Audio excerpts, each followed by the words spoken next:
Alô, Charla 10, a parada é a seguinte, peça sua forneria original, franquias espalhadas por todo o Brasil. Quando você foi fazer a faculdade de medicina, você já pensava em trabalhar com futebol ou não?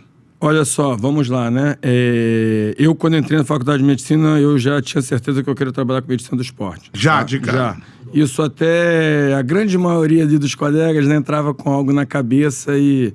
Porque eu já era um atleta frustrado, né? Então, assim, já tentava viver nesse ambiente, enfim. Tentou ser jogador, doutor? Não, por isso que eu tenho uma relação ali com o UFC, o meu esporte era mais da luta, eu treinava jiu-jitsu, enfim, cara. eu nunca joguei bola. Nem nunca fui bom de bola e... Black Belt? Não, também não, depois tive que estudar, então, como eu falei, sou um atleta frustrado. Então, Deus dá um talento pra cada um, né? Eu encontrei o meu, ao invés de, podia enterrar, né? Que eu falei, esses outros aí eu não tenho, né? Então, eu brinco com os atletas e falo, pra uns Deus deu a força, né? Pra Deus, tem uns Deus não deu nada, tudo bem, mas ali, assim, cada um usa o teu dom, né? Então, eu tinha uma dúvida só se eu fazia parte de ortopedia, né, ou de metabologia, né, relacionada ao esporte. Essa era a minha dúvida, eu sabia que queria trabalhar com esporte.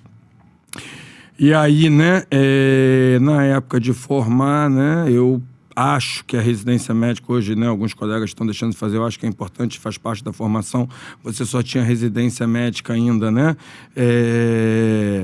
em ortopedia, ainda não tinha fisiologia do exercício, medicina do esporte, mas você tinha pós-graduação. Então eu falei, vou fazer ortopedia, o outro após. Se tivesse, talvez mudasse, mas eu tinha essa dúvida, eu falei, vou fazer as duas áreas. Por quê? Eu falo com todo orgulho aqui agora. Pode falar o que quiser, tá? Então, assim, eu me sinto ali realizado porque eu comecei a enxergar a medicina do esporte como performance. Porque quando eu me formei a medicina do esporte, ou você era ortopedista, ou você era cardiologista, e você não existia parte de performance.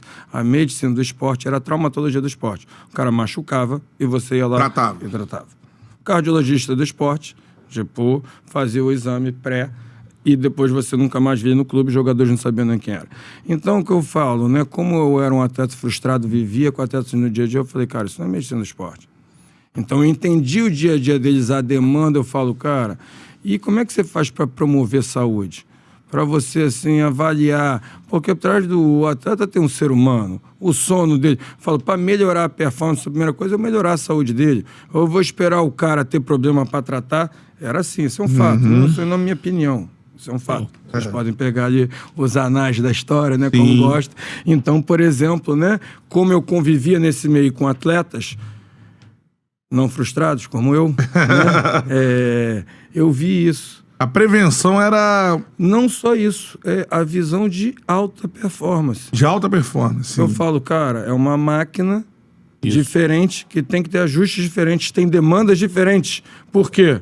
Aquilo do cara, né? Às vezes chega lá no consultório e fala, pô, não entendo isso, o cara quer dizer, eu jogo ali 3 vezes semana pelado. Eu falo, meu amigo, tua pelada de casado contra solteiro... intensidade tem uma relação com o período de recuperação. Se eu jogo numa intensidade baixa, tu tá jogando pouco, tu deveria jogar todo dia. É completamente diferente. Entendeu? Então, assim, de 10 anos pra cá, o futebol não é mais futebol, é outro esporte. Né? As pessoas têm que entender as coisas. Por exemplo, eu tava num congresso, tá? De preparação física. A gente falando. Aí, fisiologista falando, não entendo vocês que no futebol, as pessoas fracas, sabem trabalhar, se fala isso, tem que ver o calendário, quanto de carga, você não vê, NBA, o cara joga 4 vezes ali, numa semana. Eu parado ouvindo. Diferença, né? Aí eu falei, olha só, deixa eu falar o seguinte, eu já vi que você como profissional não sabe nada, né? Tomara não tem nenhum aluno teu aqui. Porque deixa eu te explicar uma coisa para você entender de uma vez por toda. Primeiro, na NBA eu tenho substituições liberadas, toda hora é troca. Exatamente. Tá? Você pode contar os minutos de cada jogador que você quer. Isso quando aconteceu só tinham 3. Eu falei, já muda tudo. Eu falei, depois, se você não sabe, meu amigo, você devia saber que é especialista, né? Isso que eu tô falando são ciência, né? Talvez pessoas que estejam lá hoje também não saibam. Eu falei, a grande maioria das lesões, isso são dados, são números, são nas desacelerações. Então, ou seja, é só você raciocinar. Se eu pego um carro e bato ele na parede a 40 km por hora, é um estrago. Se eu bato com o carro a 100 km por hora, é outro, não é? Concorda comigo? Exatamente, o choque do atleta de Concorda futebol. comigo? Ok. Então vocês vão entender algumas coisas que eu falei pra ele. Olha o tamanho da quadra de... Então, você quando vai fazer de 0 a 100 não tem uma distância mínima que você precisa percorrer para chegar na velocidade máxima. Uma quadra pequena não permite chegar na velocidade que ele chega. Então as desacelerações são muito menores. As ações... Então você vê que normalmente, onde eles têm mais lesão na NBA? É quando caem, torce de tornozelo, de joelho, menos músculo. Então você devia estudar mais. Então, por exemplo, por isso que as pessoas, só terminando, perdão, Bruno, por isso que às vezes as pessoas, para tirar a curiosidade do público, né, vê ali um atleta num campo reduzido fazendo tudo e fala, por que esse cara não joga?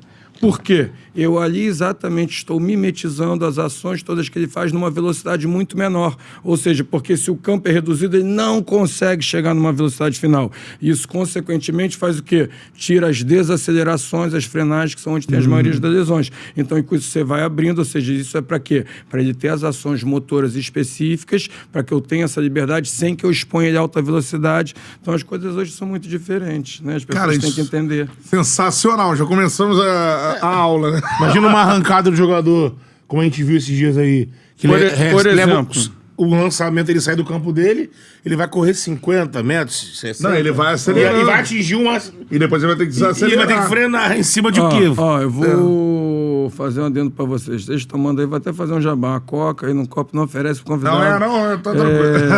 Não, tá tranquilo, não oferece mesmo, bicho. Coquinha, pô. Não volto mais aqui, bicho. Coquinha pro doutor, pô. Qualquer vontade. Zero. Então, por exemplo, esse entendimento, né, que as pessoas, cara, não... E primeiro de tudo, não é o médico que escala. Não poupou, não poupou, Ezequiel, né? Não sou eu que escalo. Porra. Pelo amor de Deus. Você Mas dá tudo alta, bem. depois de você dar alta, é um processo longo. Se eu pudesse escalar, com certeza, né? Tipo, talvez muitos desses times que passaram, o meu seria outro. Mas tudo bem, então não escalo, tá? E nem recebo o que o treinador recebe pra escalar e querer botar na conta do médico. Hoje, como é que chega essa informação pro treinador decidir? Você é um cara que fala assim, ó, você é o chefe do departamento médico. Você chega pro treinador do Flamengo, ou pro Felipe hoje, ou pro Tite antes, você chega assim e fala, ô Tite, olha só, vamos supor, situação muscular. Esse cara aqui vai estourar, não vai estourar? Como é que funciona isso, assim? Como é que funciona esse tipo de informação pra galera entender? Vamos lá. Primeiro eu só vou falar depois que chegar a Coca-Cola, né? Mas vamos lá, brincadeira. Velocidade, aceleração, pô. Porra! O problema é frear depois.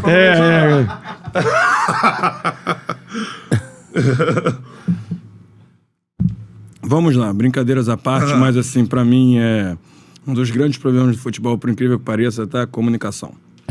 Não, pra mim esse aí é o principal, inclusive. Um Pra dos mim, principais. 80, 90% dos problemas é comunicação, tá? Então, eu sempre digo, você não precisa de máquinas, equipamentos, convênios, que eu não podia falar algumas coisas. O que são importantes são processos. Não existe processo que não possa ser melhorado. Isso é um fato, tá? Independente de ter máquina ou não. Você sempre consegue melhorar processos que você tem, isso que são importantes.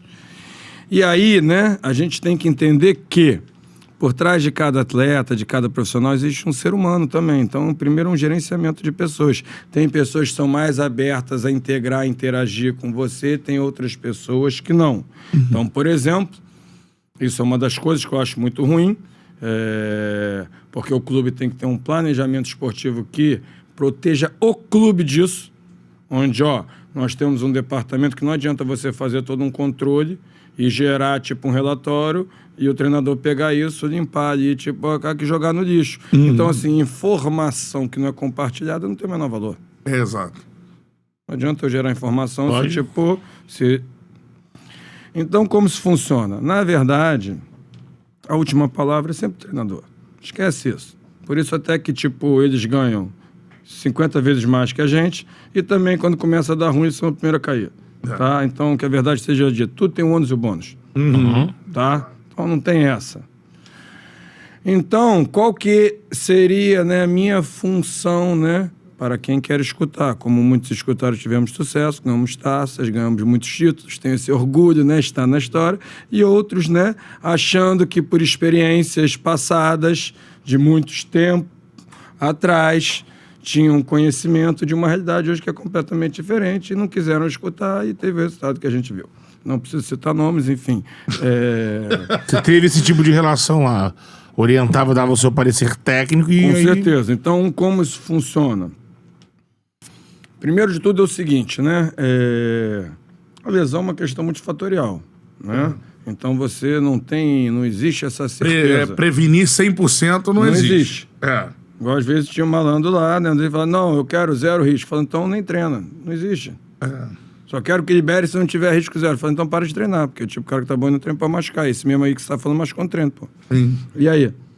Ah, não, então eu digo, para de querer ser hipócrita, porque tipo, o outro tava aqui na maca, tu mandou levantar e jogar sem treinar uma semana e esse tu diz que é risco 0. Tem essas coisas que tipo, óbvio, né? Tá. O esporte de choque, por exemplo, não, que eu digo intensidade que tem choque. alguns que para um tem um critério que tem que fazer e para o outro o cara tá... Então, assim, o que eu digo, primeiro de tudo, né? É importante você ter um critério com todos e que seja claro, ou é comunicação, uma comunicação clara para todos. Então, em que sentido? Tá? Isso é minha opinião, tá? E eu vou dizer a função, para não me perder de como a gente fala, mas a minha opinião, ele tem que chegar lá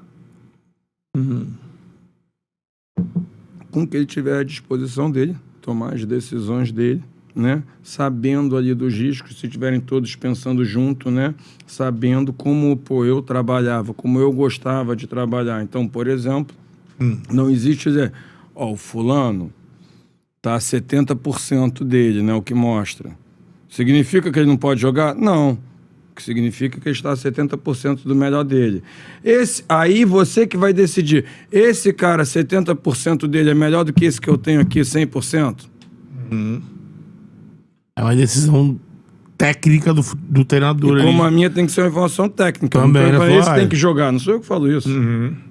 Falo isso, está assim. Então beleza. Tecnicamente falando, se tipo, seria melhor esse... Se não ali jogar isso aqui... sim, para esse ele precisa de mais 2 dias de recuperação. A gente consegue ver isso. Eu digo, a gente só pode avaliar o que pode ser medido. Então acabou aquilo que tinha no futebol, vai voltar, mas... acabou que do achismo eu acho isso, então, não sei o quê. Não, você tem maneira de provar. E a dor é subjetiva. Como se o jogador continuar quiser dando Miguel, ele tem. Só que ele sabe hoje que se ele fala, tô com dor, o que eu vou fazer? Não consigo. Consegue, tô vendo que não vai lá, faz aí 10 flexão, não consigo. Não existe isso. Público não tem imagem, né? Então os caras podem, por exemplo, ficar lá. A dor é E é mesmo, por exemplo, você pega lesões, com toda honestidade, tá? Você pega lesões para um grau 1, que é muito comum, né? Tem jogadores que jogam essa lesão, nem sentem, não reclamam, tem jogador que sente, tem que joga com grau 1, dependendo também da relevância do jogo. A gente vai ver outra coisa e ver um achado ali. O cara nem sentiu. Também acontece. Entendeu? Então, por exemplo, é uma coisa realmente, por isso que eu falo, você tem que entender que por trás da pessoa, por trás do atleta tem um ser humano, e esse que é o desafio, por isso que quem for inteligente consegue. Por quê? Né? A gente está dizendo que ser humano e hoje a ciência nos dá os dados. Como você vai gerenciar, essa que é a habilidade de cada um. Então, por exemplo, tá? Para vocês entenderem, isso, por isso que eu digo, tem treinadores que têm essa habilidade, esse entendimento. Tem outros que, infelizmente, não têm. Tá? Pararam no tempo. É uma verdade. Tá? Porque não é simples esse gerenciamento. Em que sentido que eu vou falar? Isso que eu vou falar é físico, é bioquímico. Eu consigo ver bioquímico que esse jogador, por exemplo, demora 2 dias para recuperar. O outro demora 3, o outro demora 1. Então, por exemplo, é um desafio do treinador difícil. Então, por exemplo, você vê que você tem um grupo heterogêneo e aí fala, tudo bem, esse aqui o ideal era fazer outro trabalho, mas eu só tenho esse dia para treinar que eu preciso coisa. Não é fácil, tá? Mas se você tiver a confiança no teu taco e tiver ali a confiança do jogador, como a gente já teve com alguns que a gente fazia isso, né? Sentava nós, é isso. Beleza. Eu vou fazer isso, que você não precisa que o coletivo vai chegar e vai jogar. Qual é, meu parceiro? Curtiu esse corte que você acabou de ver? Então se inscreva no Charla pra dar uma moral pro melhor podcast de esporte do Brasil. Tamo junto.